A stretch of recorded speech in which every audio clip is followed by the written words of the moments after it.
I started the PhD that I'm currently doing at UNSW because I was really fascinated by the way that the seemingly passive nature of meditation, where you don't appear to be doing anything but sitting still, could have so many benefits for students. Hi, I'm Patricia Morgan, and in my interdisciplinary research based here in philosophy, I'm examining the impacts of meditation in higher education. I'm asking what it is about the meditative state of consciousness that brings about the positive results attributed to it.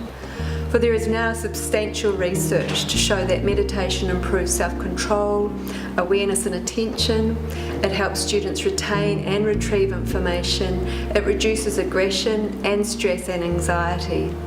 Many of these findings come from neuroscience and meditation research, which shows that meditation actually changes the physiology of the brain, and importantly in areas that are particularly relevant for students.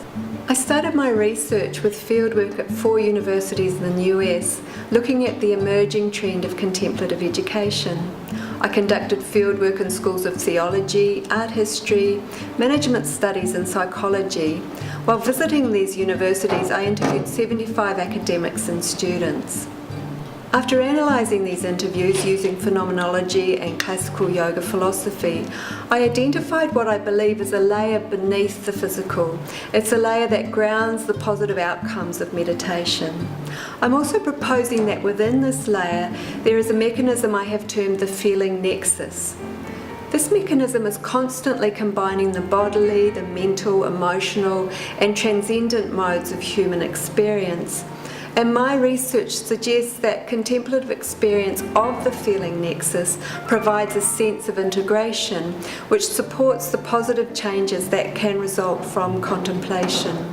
In my candidature, I presented at conferences in the US and Australia, conducted lectures in the School of Law, the Teaching and Learning Unit and the Counselling Services here at UNSW.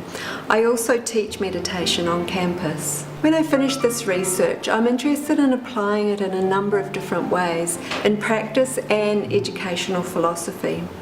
I believe there's important work to be done in the area of education and consciousness studies. What I found in my research was that the contemplative state of consciousness is often ignored in lots of educational theory, possibly because it's ineffable or people find it hard to describe what they're experiencing.